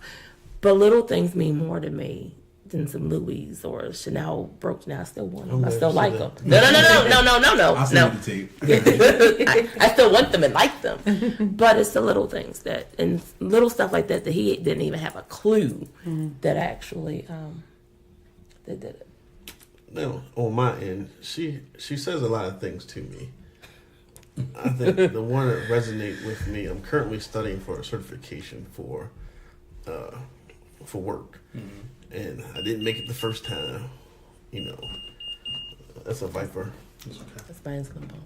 So I didn't make it the first time, and I was down in the dumps. And it was like, when she just held me, was like, it's going to be okay. You got this, and it motivated me to study harder. So, she says a lot of things to me, but I guess that part of someone being proud of me, because I had it from my mother, but in the school system, I'm proud of my 2.8 GPA, but it's yes. But it's the fact that someone's proud of me for my achievements, and I heard a good thing not too long ago. It's like, I do what I do. I'm messing it up, but I do what I do for my family, and I do it because I have a family. So all my achievements in life are not for me; it's to advance my family, and just for her to be appreciative and say, okay, we got this, help me with a study format to help me study, because I'm a classroom person. Studying on my own now, I don't know how. I had an online master's program, and it was great. But actually self-studying for the certification, I'll sit down and 3 minutes later, I done wandered off somewhere. and I'll put a plug in there for him on that one. So when he first took the test, so a couple years ago, we had a death. It was our cat. And again, that's grief. We had her since she was a kitten and fit in the palm of your hand. So that was family one. Too. And the second time was going through the miscarriage. And so seeing him, and again, knowing how much he studied. And so my thing was, I can't write a 7-page paper. This man is studying. And so that was, wow. you're my hero because you're still getting it out here. And I wanted him to remember or to realize that he's not doing it in vain, that he's going to be okay. He overanalyzes too. So I need to make sure that, it's all right. Mm-hmm. And although we're claiming it for him, he's passing. If it doesn't, that's okay. It's not a failure. We will pay more money. Take it again. But what I'm saying is being proud of you and knowing that I know that you can do it. Because we're our worst enemies. You can. We definitely can. Yeah. So. And having someone in your corner is like the most important thing. It really is. Exactly. So. You gotta have, and that's why I think we asked that question, is because I think it's always a good way for like our couples to come on to like reflect on like, why do I stick around with this person sometimes? Because we can always get bogged down again in the day to day, and you take each other for granted sometimes, and always appreciate what that person brings to your life. And sometimes when you think about, dang, what is that they said? Because like arguably, outside of my parents, like nobody knows me better than him. I mean, my sister, but like I don't know you. Shut up. I'm still trying to figure you out. Whatever. You'll never do it. But like, Don't even try, brother. Listen, he knows what buttons to push. That's for sure. He does too, and he does it very well. Right? That's like there's professionals. That's crazy So, to me. I was saying that all to say is that like it's important to sometimes be able to take a step back and be like, this person makes my life better, and this is how. And like for them to hear it too, because I know I'm guilty of that. Where like TJ adds so much to my life. He is a great husband. He's a great father. He's a great friend. Like one of the reasons why I knew he was the one is like I love how he loves his family. I love how he loves his friends because he'll do anything for them. He's like I've watched him give like the shoes off his feet to like a stranger like that needed it, and I'm like, this is somebody I can live my life with. This is somebody who I can spend my days with. But I don't always necessarily articulate that on a Wednesday night because it's a Wednesday night. You know what I mean? Tired. I gotta go to sleep exactly. in the morning. I got all these children I gotta teach tomorrow, like lessons and stuff, grades. So Sometimes we just forget though. we do. Yeah, we do. Sometimes we're just living life, but we're not smelling the roses, and I think we're all guilty of it. Sometimes we can take each other for granted because it's like they're there. Yeah. Like I think you get comfortable. I can say it as long as we've been I don't like that word. comfortable. Yeah. Well, why do you want to phrase it? Because I should be comfortable with you, but it's to the thing that to the fact that I assume you already know how I feel about so I you. don't have to say it. I don't have to say it. or I don't have to show you because you already know. Exactly. And that sometimes can be lost in Exactly. translation. It could be lost in Yeah. Exactly, because when I meet you, you're meeting my representative. Yes. But once I get comfortable, you have me, so you should be The crazy. comfortable. No, I'm the crazy maintainer. Yeah, and that's important too. And I think also too how it's communicated, because I don't know if you've ever taken the love language test. We haven't. Oh, Do you You love? have? Who you taking with? No, he's like, the 5 love languages, because how you like to receive love is not always the way your partner does. Correct. So it's like words of affirmation, quality time, touch, acts of service, and I think like Affection, gifts. right? No, gifts. It's gifts. Okay. Because I'm a gift and affirmation. I am acts of service. It's my top one, which is like if I come home and like the kitchen is clean, that shows me you care. Yours is always Your lights are on. Your water yours bill. is touch, right?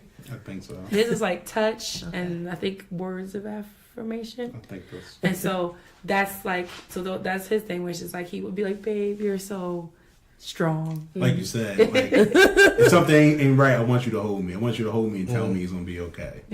That's okay. And We get sometimes we don't do that because it's not how we would. Exactly. And it goes Exactly. back to men. We were raised to be tough. We're raised to be providers and protectors. But every now and then we need somebody to say, "No, I got you. yeah, You could be vulnerable with us. I got you." Yeah. I got you, boo. I don't even believe you. I got you too, baby.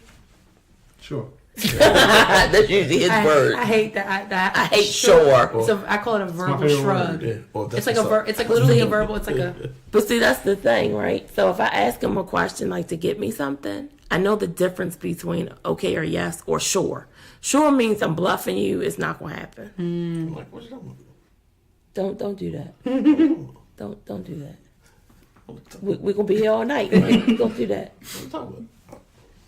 Well, if it's something outrageous, then yeah, you're gonna get a short. It's not outrageous. I don't think a Chanel necklace is outrageous. Outrageous. It's not outrageous. I love it. I think it accentuates my attire. I'm not where I want to be in life for Chanel. Say what? I'm not where I want to be in life for Chanel. Yes, you are. I don't even know Chanel. Yes, you do.